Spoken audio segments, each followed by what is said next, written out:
This is Vanessa Irena, and I'm really excited to announce my new store, Sword and Scythe, where I will be offering magical art, materia, and services beneath Mars and Saturn.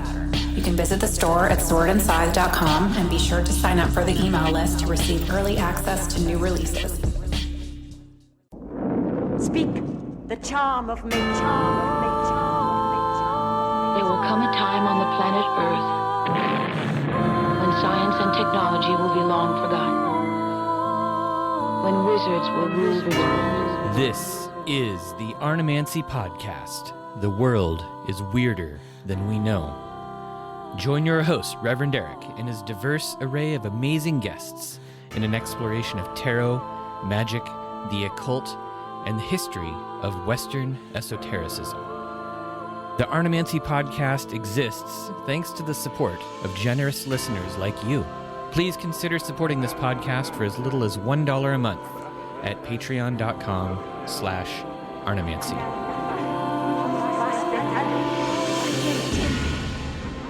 Welcome back to the podcast. My guest today is Marlene Seven Bremner, who is a self-taught oil painter, author, poet, and musician who explores esoteric themes arising from her study and practice of Hermeticism, alchemy, magic, astrology, and mythology. Seven developed her painting career in the Pacific Northwest, showing her work both in group and solo exhibitions along the West Coast and internationally, and now resides in the desert of New Mexico. She is the author of Hermetic Philosophy and Creative Alchemy, The Emerald Tablet, The Corpus Hermeticum, and The Journey Through the Seven Spheres, and the upcoming book, The Hermetic Marriage of Art and Alchemy, Imagination, Creativity, and the Great Work. Seven, welcome to my podcast. Hi, Eric. Thank you so much for having me on the show. It's good to be back.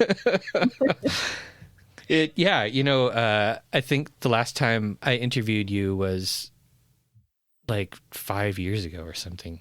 Yeah, it's been a minute. It was a long time ago. Mm-hmm. Yeah. And you've been up to a lot. You moved to the desert. You painted, I assume, many cactuses. I don't know. Did you ever paint a cactus? Actually, no. I have not painted a cactus yet. No. Do you think you might? These are the kinds of questions that I have for you. They're all about cactuses. I would like to. And maybe if I was like working on a Mars-themed painting or something, I would squeeze some cactuses in there. Everything depends on, what planetary influences I'm working with, or if I'm inspired by a dream or something. So it's not so much like, oh, that's a pretty cactus, I want to paint that. It's like coming from a different place for me. Yeah. But I would love to paint a cactus. That would be great. They're so beautiful. It's hard to say that I wish you would go out and get more inspired by Mars, but maybe. Well, it is Mars Day, isn't it? It is Mars Day today. Wait, is it? Jeez, I'm having a hard time with the calendar. It is. Yes, yep. Today. Today is Tuesday. For those of you out there in the audience who haven't run across Seven's work before, I said in her intro that she's a self-taught oil painter, which is a very brief description of how incredible her artwork is. And I'm talking about you in the third person, even though you're sitting right here. But your art is incredible. I'm sure we'll talk about it a little bit today, but I don't think that you would be doing yourself a disservice, audience, if you took a moment to go and visit Seven's website at, what's your website? It's just my name, Marlene7Bremner.com. Yeah. Go check it out. Go check it out while you're listening to the episode. Yeah, there'll be a link in the show notes. But her artwork is incredible. It's super esoteric and alchemical, and some of it is like strangely detailed with lots of weird little intricacies and things that they do a really good job showcasing your knowledge, Seven, and the depth of study and the depth of work that you've done to get to this point. But then, stacked on top of it is the fact that you are a self-taught oil painter, which just makes it both impressive and envy-inducing. How the hell did you get that skill. I mean, I know you did it through lots of practice, but okay. So your books, Hermetic Philosophy and Creative Alchemy, your first book, you've been working on that one for a long time now. Like we talked about it a few years ago, I think, when you were first working on it, or maybe when you'd been working on it already for a while. How long did that take you? Oh man, I mean, it's a culmination of so many years of study and practice. But I think when we spoke, which probably was about 5 years ago, I know I had a bunch of it already started and different ideas about what the book might be. I think I had like several different books in mind and wasn't quite sure where I was headed with it. So at that time, it still hadn't quite coalesced into the form that it's in now. Yeah, that didn't really start to happen until after I moved out to the desert. And I kind of was able to slow down a little bit because life was really hectic and busy for me up in the Northwest. So I kind of needed to go to the quiet, vast, still desert in order to like consolidate all of these ideas and complete the book. But yeah, many, many years in the process. So the book itself, it kind of, I've been reading it and I haven't gotten super far into it, but it starts off with this really excellent and kind of easy introduction into Hermeticism, where you kind of like, present some of the basic texts and the basic concepts and a little bit of the history. As you were writing it, did you like how much of that ended up being like brand new research for you? Like how deep into the Hermetic wormhole had you been sucked before that part of the book? Well, I kind of came to that through my interest in study of alchemy, and wanting to understand where alchemy was rooted, and sort of the history behind it and the spiritual, mystical, theological concepts that form the foundation of alchemical work. And so that's what brought me into the study of Hermeticism. So yeah, that did come a little bit after, especially in terms of just researching the history of it. That was definitely a new exploration for me. And, but I think that was really important. And I think it's important also for people that are being introduced to this to kind of have an idea of where it comes from and to get the full scope of what Hermeticism is, from the roots to the modern day. Yeah, I mean, I agree. I think that it is important. It is, kind of, I'm not sure that people always have a really good appreciation of how intertwined Hermeticism and alchemy are, right? Like a lot of the foundational texts are the same, and, I mean, like the Emerald Tablet is probably like the best example of that, where you have like a Hermetic text that is explicitly also an alchemical text that really sort of ties them together. Since you got started with alchemy first, and since, those sorts of like alchemical and astrological themes are just, deeply infused into your artwork. Like it's obvious that not only have you spent a lot of time understanding them, but that, the themes and the meaning have really kind of like resonated with you and been inspiring to you. Did you, as you sort of expanded your exploration into Hermeticism, did you feel like there were fundamental changes in your understanding of alchemy? Well, certainly. My exploration of Hermeticism has definitely deepened my appreciation of alchemy and my understanding of it. And the more that I continue to look at the similarities between Hermetic principles and the Hermetica and, the whole cosmological framework of Hermeticism and the way that alchemy views the world, the more similarities that I find. And I think one of the things that I really notice is the similarity between, say, the Philosopher's Stone in alchemy and the concept of the Philosopher's Stone and the Hermetic concept of gnosis, or God knowing, or true self-knowledge.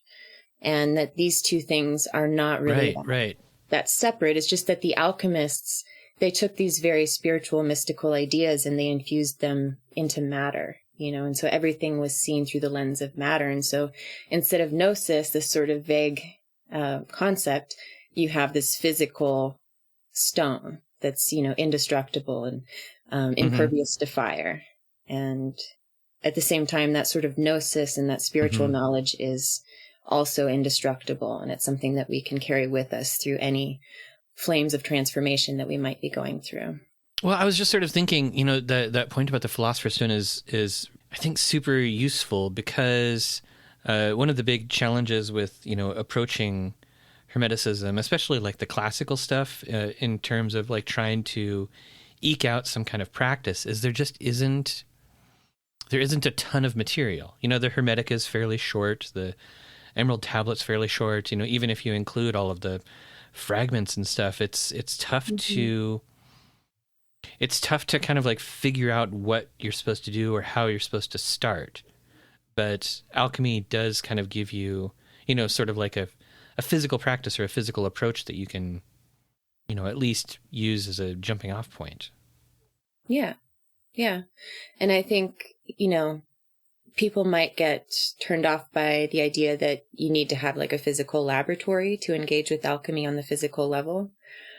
But I think as long as we're engaging in some way with the physical world and making those connections between what's happening within us and what's happening outside of us, between the microcosm of the human body and the macrocosm of the celestial spheres, between our own consciousness and the matter that we're working with, then we can apply alchemical principles to pretty much anything that we do, whether that's just working on a physiological level through meditation and watching the changes in our physical vessel of our body and our energy body, or if we're working with, a visual medium, an art or something like that, or working with sound or sculpture or words. Any of these things we can apply these processes to.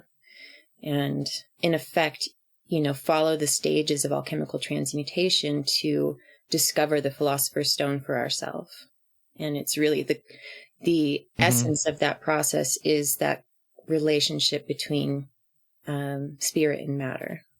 I also think that there's a really big part of it that's just so difficult to understand until you do it. Watching sort of, how your paintings progress, or how just themes in your paintings have progressed. Like it's obvious that not only are you doing the work, but like the painting is part of the work. Mm-hmm. Do you do other types of physical alchemy? Like, have you successfully transmuted parts of New Mexico into gold? Well, if you're asking if I practice physical laboratory alchemy, the answer is no, but I have had exposure to that and training in that. I just don't have my own laboratory and don't really feel the call to that at the moment, because I find such,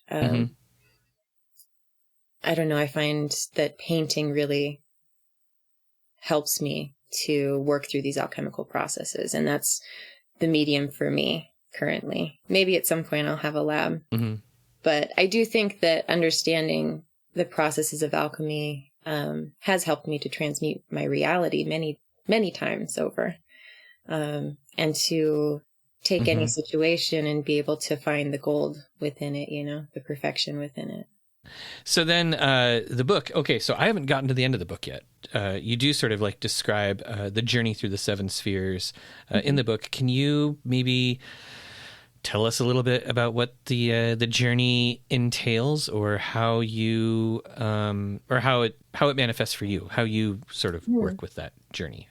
Well, as you know, but maybe some of the listeners don't, the seven spheres are related to the seven traditional planets. So the seven planets that are visible to the naked eye. So we've got Saturn, Jupiter, Mars, the Sun, Venus, Mercury, and the Moon. And the human being, as it descends into matter, it's said to pass through these different planetary spheres. And with each one, it takes on different energies of the spheres. And these energies kind of guide and direct us. And these are the rulers of fate, these seven planets. And the idea in Hermeticism is that we can transcend these seven spheres and de-energize them, and then rise up into a greater sphere known as the eighth sphere, or the Ogdoad. And this is also called the creative sphere, and the sphere where we return to our true power as creators. So basically, these 7 planetary spheres or energies are affecting us. And the more conscious we can become of these effects, the more agency we have over our own fate. And so for me, working with the planets is usually whatever issue I have going on, because we're always cycling through different energies and processes in our lives, and things come up that we thought, maybe we dealt with already, and they come up again. And so we have these, issues that we work out. And for me, what I do is I try to figure out which planet the issue aligns with. And so I'll look at emotional things, mental things, physical things, and try to narrow it down to a specific planet. So say it has something to do with relationships and I'm feeling maybe creatively blocked or something, I would look at the sphere of Jupiter, which relates to the sacral chakra and the human energy body. And I would think about the emotions that are coming up with that. And then maybe I would, try to creatively engage with Jupiterian energy.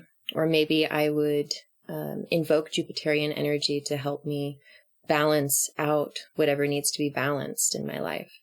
Or maybe there's too much Jupiterian energy and I need to balance it out with Saturnian energy and some boundaries and limitations and structure. So I'll look at, the direct planetary energy that's at play, but also what maybe is lacking and what maybe I need to bolster up to help balance things out.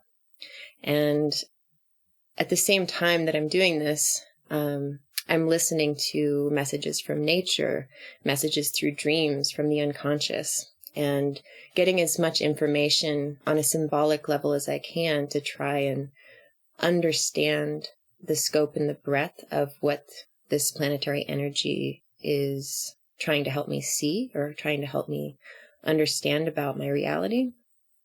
And all of this converges together and eventually will come into some sort of creative composition, whether that's a painting or a piece of writing or a poem or a song. And then once that is created, it communicates even more to me and I can go even deeper with it. And especially with a painting, which usually takes me months to complete, there's a sort of dialogue that unfolds where I don't know what's going to happen with the painting, but it tells me what it wants as I'm going along with it. And that helps me change and transmute as the painting is transmuting before my eyes. So that's a little bit about how I personally work with the planets. Yeah. But in the book, I really wanted to convey, for each planet, just give kind of an overall view, looking at it from a mythological lens, psychological, alchemical, magical, and, relating that to the esoteric anatomy of the body and to nature so that people could just get a feeling for each of the planets, to begin to understand how they might be affecting them and which ones they might need to focus on. You were talking sort of about this cyclical nature of some of these issues. I mean, we are dealing with spheres, and I guess you always do have to come back around to the same spot at some point. But do you ever find older pieces of artwork that might represent, work with a sphere, energy of one of the spheres that you want to go back to, I don't know, years later? Do you ever look at some of your old art and be like, this isn't done yet? Well, not really, because I work on things, until I feel like they're absolutely done. That's the perfectionist in me, is it's hard for me to know when to stop until suddenly I just look at it and I'm like, there's nothing left to do, But sometimes I do look back to older themes of different pieces that I've done. And it's I want to return to those themes and maybe do something new around the same theme. But it's not so much that I want to continue working on any of the paintings, because I've already reached that level of completion, which took me a long time to get to. Mm-hmm. And then what about, okay, now, I mean, writing is sort of a different monster than painting. Mm-hmm. And, you know, I just know, you know, I mean, when I write it, you know, I can keep editing the same piece forever. It's hard to know when it's finished. I always feel like, oh God, I think, you know what? I think what the problem is, painting uses a visual language and visual metaphor, and writing, you're trying to be like really direct. Mm-hmm. So, you know, it's hard to, for me at least, it's really hard to get the feeling that I have found like the right combination of words to, you know, translate the images in my head into the images in somebody else's head through, you know, an imperfect medium. Yeah, I hear that. I love writing, and I've always, you know, written and painted side by side. You know, I'll get inspired by things that come through in a painting, and then I want to explore Mm-hmm. those symbols and research. And the way that I kind of process information is to write it out. And so that's basically how the books came together, was just me studying and wanting to understand things more deeply, and so writing about them.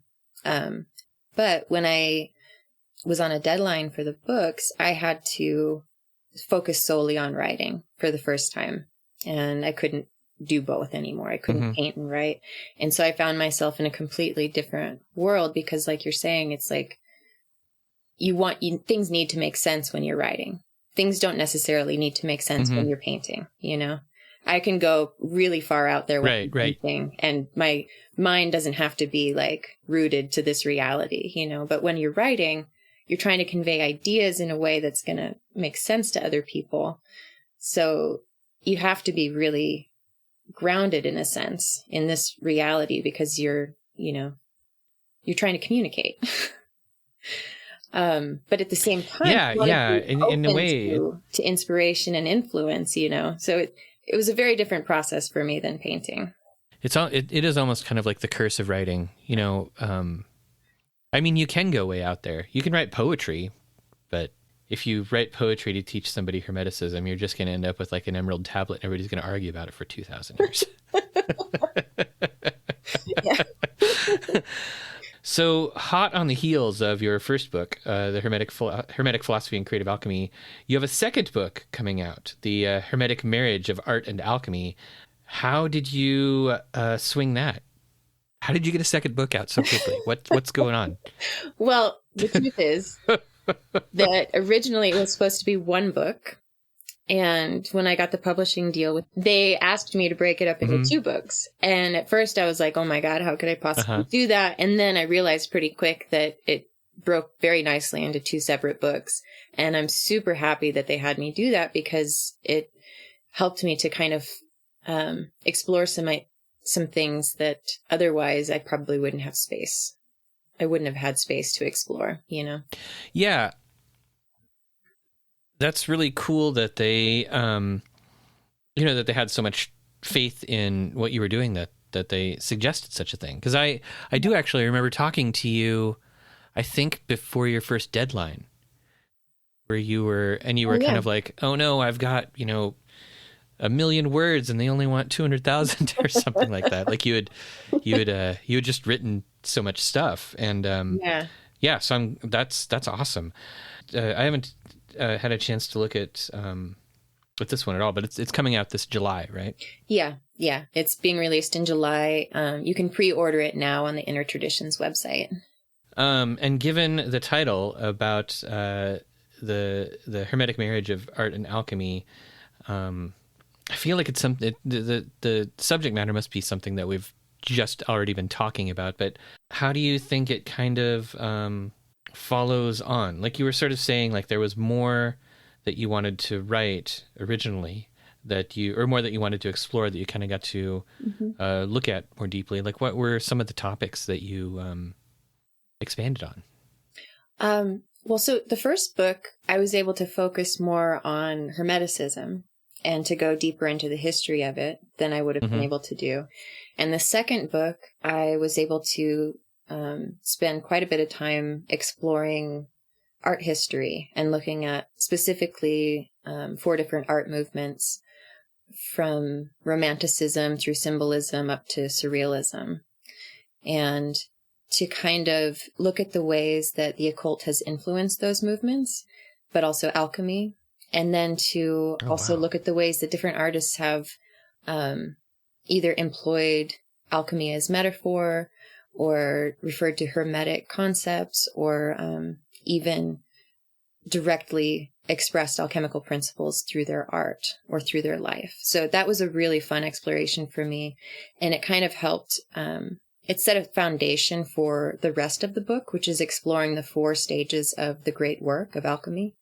And, because I'd explored the history of these different art movements, I was able to then, refer to specific things from those periods through the alchemical chapters as reference points. And so I think for any artist of any medium, it's going to be a very interesting exploration. And yeah, if I had done this all as one book, it would have been hard to go that deep into the history of these things. But the movements you were describing, like that takes us pretty well into the 20th century. What kind of alchemical themes were you seeing then? Was it kind of inspired by Jung's approach to alchemy, or was it people who were kind of looking at their own sort of stuff, do you think? Well, with the Surrealists, they were much more interested in Freud. And so his exploration of the unconscious and of dreams. And, they were of the mind that whatever we're not conscious of is basically driving us.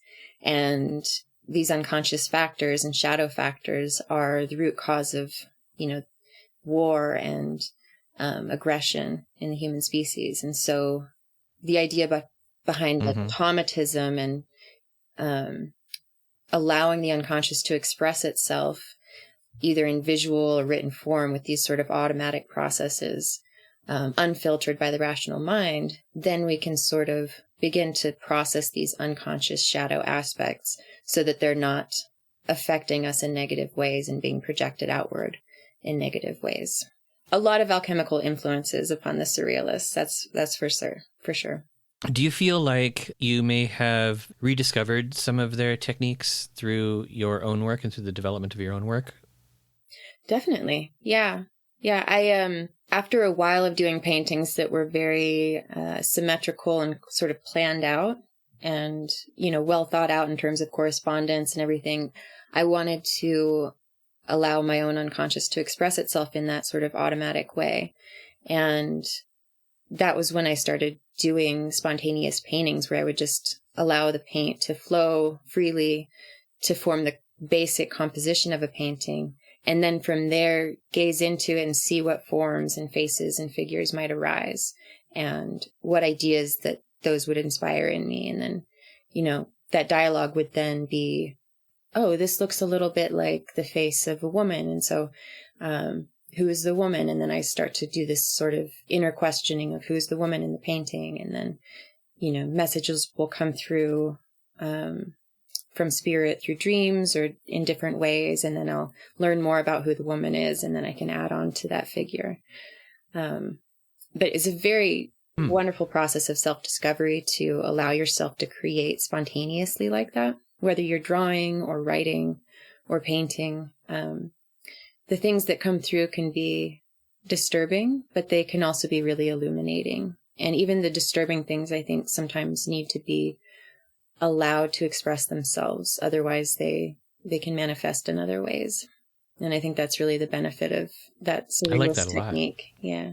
You've mentioned using dreams a few times now. How do you go about utilizing, dream imagery in your work? Do you have a particular, ritual or magical practices that you do to like incubate dreams, or are you are you like a vivid active dreamer? Well, like how does that work? Well, I started recording my dreams when I was 16. and I've done it ever since.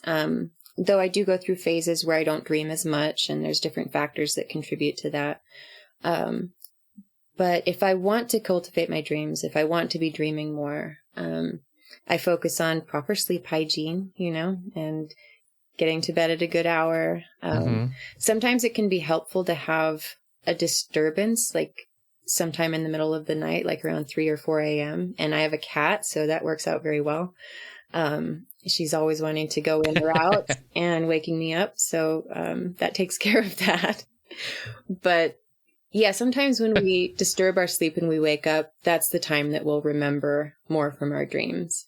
So what I'll do is I'll have my phone and I'll just record my voice, and just say what the dream was. And then in the morning, I get to listen to it. And oftentimes I've completely forgotten it by the time I wake up in the morning. And I get to listen to this sleepy voice of mine recalling the dream. And then I'll write it down in my dream journal. And then I go through this sort of Jungian process, which I describe in the second book, of underlining all of the different elements of the dream. So places, colors, people, words that are spoken, objects, all of these different things have symbolic meaning. They're parts of my own psyche. So I underline all of those, and then I write out my associations, direct associations with each of those things, and my personal associations. And then from there, you can kind of reread through those associations and get a whole new interpretation of the dream and rewrite that out. So it's like there's the dream and then your associations, and you write that part out. And then you can, from there, kind of come to a general conclusion about what the dream means, like just a short statement of like what the dream is conveying. So that's generally how I record and then interpret dreams. And then I'll do Jungian active imagination sometimes to go back into a dream if it feels unresolved or if I need more information. And I don't do that very often, but every once in a while I'll feel called to do that, to communicate directly with the unconscious. And yeah, dream incubation, I have done a little bit of. I tend to find like whatever I'm studying or reading about, if I do that before bed or like, an hour before I go to bed, if I'm like immersed in a certain field of study, that will start to inform my dreams, and that can get really interesting. So I like to do that as a form of dream incubation. Yeah, and I'm also really into like seeding ideas into the unconscious as I fall asleep, and that's a little different than dream incubation, but it's like living dream incubation, I would say. It's like yeah.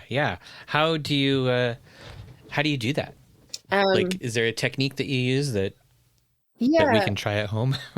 Yeah, well, I'm a huge Neville Goddard fan, and so his technique is basically to, as you're laying there, instead of just falling asleep, you go into a relaxed state, and you take, whatever it is that you want to manifest or change or experience, and you just put yourself there in your imagination and try to see it and feel it with as much detail and emotion and sensation as you can, and go as far into it as you can. Just let the good feelings of having that experience fill you up. And then just sort of like expressing gratitude for that having already passed, because you imagine it as though it's already happening. And you don't imagine how it's happened or all the steps that it took to get there, just the feeling of having that experience completed and the joy or whatever it is that it brings you. And then falling asleep with that sense of gratitude. And that's just a really simple, beautiful way to kind of magically, invoke experiences into your reality, because you're on that verge of waking and sleeping. And the way that reality is formed is the conscious mind is essentially inseminating the unconscious and generating forms through that. So the more consciousness we can bring to that process, the more likely we're going to be generating experiences and things that we would like to happen, rather than, going to bed with a head full of worries and then, having those things catch up with us. That is a really fascinating technique. I'm going to try that. Yeah, let me know. See how it works. Let me know if I win the lottery. Yeah, okay.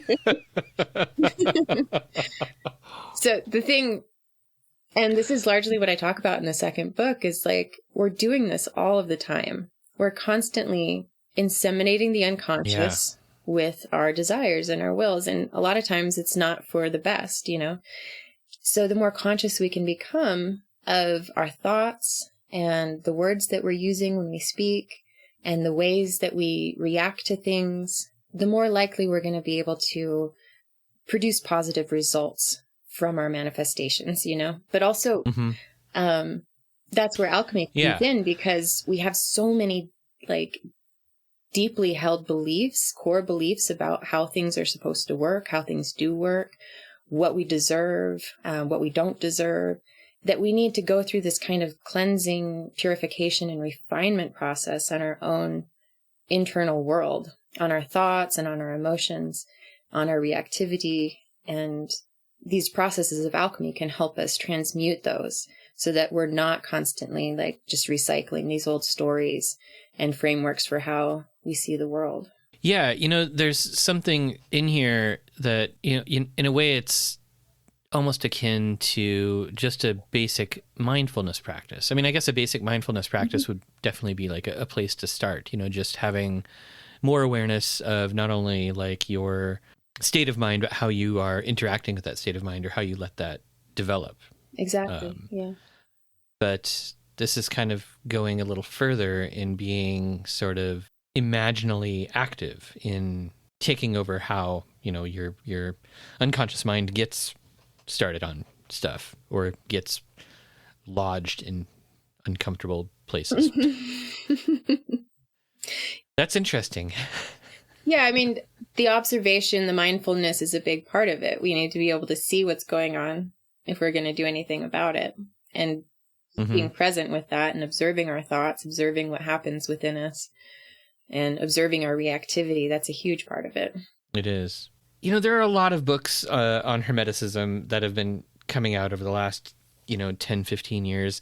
A lot of them sort of veering towards the scholarly or the academic that, and some of them, definitely have sort of, interesting analyses of the philosophy or analyses of like, what Hermeticism and alchemy might mean, but it's rare to find like really good material that is actually about how to apply and utilize these things. And it sounds like what you've been doing, not only in your life, but what you've shared in the books is kind of exactly what we've been needing. So thanks. Well, you're very welcome. That works out. Yeah. So do you feel like, is there a third book? Do you have a third book in you? Is it aching to get out? There is a third book. I haven't quite settled on the focus for it yet. I have a few ideas. But at the moment, I need a little break from writing to just kind of, well, first of all, there's been a lot of, life has really changed after the first book came out. And so I'm learning how to navigate my new reality and also continue with my creative work. And finally, I'm, able to spend some significant time in the studio again, which is really great. And that's kind of where my focus is right now, is getting back to my creative process, but also developing some coursework. So that's kind of happening in the background as well. And hopefully sometime this year, I'll have a class that I can offer folks, either like introductory class to Hermeticism, or I'm thinking maybe like going a little deeper into the 7 spheres and how to begin a planetary practice. Or also I would like to do like a 4-part class on the alchemical opus and the creative process. So those are some things that are in the works, but the third book will just have to come along as it's inspired to come along. Yeah, I can imagine that after spending so much time finishing those up, you must be itching to be back in the paint. Oh yeah. Yeah. It was hard. I mean, necessary to take a break from painting, but also very hard for me because, like I said, it's just 2 different worlds, writing and painting. And I like to go back and forth between them. ideally. I know a lot of people get introduced to Hermeticism through things that are kind of like, only halfway or tangentially Hermetic, like the Hermetic Order of the Golden Dawn. I think for a lot of people, their introduction to sort of like Western magic or Western occultism comes through something like the Hermetic Order of the Golden Dawn. And then as they explore, what, the Hermetic portion of that actually means, I think they probably get a little surprised. And they're like, oh, Hermes Trismegistus wasn't actually telling us to do the lesser banishing ritual, the pentagram, or to, all of this weird Kabbalah stuff. Do you have practices that you thought were Hermetic before you started doing the exploration, or afterwards you're like, is this Hermetic? Well, that's funny that you mentioned the Golden Dawn, because that was really one of my introductions to magic.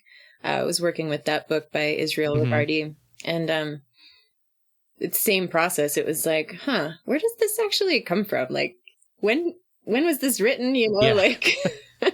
What is this rooted in? And yeah, that was part of, as I was studying alchemy, I was also really studying the occult and magic, and just kind of wanting to understand how it all fit together. And then, when you get into the Hermetica and like the actual original texts of the Hermetica, there's not a whole lot of magic in them. There's like in the Asclepius. No. In the Asclepius, there's references to like Egyptian magic of ensouling statues and calling down the gods to embody a statue, but really there's not a whole lot of other references to magic throughout the original Hermetica. And yet there's these sort of other Hermetic magical texts that were emerging around the same time, like the Greek magical papyri, and that's like such heavy magic. It is. It's very different than... I love that stuff. Yeah, it's very different than like the Corpus Hermeticum, which is a much more mystical, theological, or philosophical approach. So my own magic, I guess, was informed by some of the more modern Hermetic approaches. And over time, even though I've done a lot of ritual and done a lot of planetary magic, and a lot of that has been incorporated into my art to sort of become its own form of magical practice. At this point, I'm more interested in the true power of the magician, which is, really harnessing the will and purifying the will and purifying the desire so that, we're acting in alignment with divine will. And it's not so much that we're trying to make things happen, but we are in alignment with the way things are supposed to happen in their most exalted way, if that makes sense. Yeah. I think that does make sense. Yeah, I think when I always think back to when I first sort of, because I like you, I got started with the Golden Dawn stuff and sort of experienced the Hermetica later, and I think one of the things that always really blew my mind about the Hermetica is there's all this material in there about, it's such a mystical approach to things. I mean, it's literally a mystical approach to things, I guess, but all of the stuff about, ascending back through the spheres, like we were talking about earlier, is kind of outlined really plainly there. And it always felt like in the Golden Dawn material, where there is stuff about, kind of like climbing back up the tree of life, or, the path of return and all that kind of stuff. But it was just so bogged down in technicality, and it just felt like they did everything they could to make it sound like it was impossible. Yeah. And don't get me started on the organization of that book. Oh, God. That drove me nuts. Right. Oh, man. Yes. I'm actually, I lost my first copy of that book at some point, which was filled with like, bookmarks and little tabs and like notes in the margins and stuff. And so the one I have now, it doesn't have any of that in it. And I'm like, this thing is friggin' useless. Yeah. without my own horrible system of organization. Like, how am I supposed to find anything in there? Yeah. I mean, there's a lot of really useful stuff in that book and in the Golden Dawn in general. But yeah, I think sometimes like the point of it all is maybe lacking a little bit. Like, why why are we doing Mhm. these different things? Yeah. And Yeah, I think also there is a lack of acknowledgement in some of the Golden Dawn stuff of the fact that like it is sort of an art. I mean, there's definitely like the arts and crafts side of it where you're making your own, talismans or making your own props and making your own equipment and stuff, but maybe sometimes that level of rigidity hampers the creative side. And I think that the creative side is kind of crucial to really exploring, the essence or whatever of Hermeticism. Mm-hmm. Yeah, I agree. Which you definitely have down. You've definitely got the creative side down. Well, we're all creators just by the fact that we're human beings. Like, we are endowed with creative capabilities, and we can be creative. We are. Whether we're artists or not, we can be creative in our lives. And the thing I like about Hermeticism and the Hermetic, like the original text, like the Corpus Hermeticum and the Coptic Hermetica and all of that, is that they do kind of, it's open to your own creativity, Reading these texts is a form of initiation in itself, and it doesn't really tell you exactly what to do, but it gives your spirit things to kind of contemplate, and that's what guides you on the path of initiation, is your own intuition and your own guidance that comes from deep within. And these texts just kind of help point us in the right direction and kind of give us a framework to work with. But they don't tell us, recite these words and make these arm movements and, none of that. It's just kind of giving you the basic way to view the world and to view reality that will help you navigate it and also transcend these bonds of fate, Yeah, I think, and the Hermetica in particular, or the what we look at as the Corpus Hermeticum in particular is really good at this, because like it literally starts like the first book in it is a mystical vision, where Hermes or whoever the narrator is like, well, I got a little sleepy and I sat down and all of a sudden here was this vision and this is all the stuff that happened to me. And it's sort of like, what does this teach me? That it's okay to just listen to my imagination sometimes? And it's literally kind of saying that. It's literally sort of saying like, you should pay attention because these visions or these experiences happen in an interior world. Yeah, and I think that's a wonderful point. And yeah, that it's emphasized in other places in the Hermetica too, where it's like, we need to subdue the senses of the body in order to hear the voice of spirit, basically, to hear the voice of God. And essentially, like that ties right in with that technique I was talking about of Neville Goddard's, of like laying in stillness as you fall asleep and allowing the senses of the body to fall away so that you are completely enveloped in the world of imagination.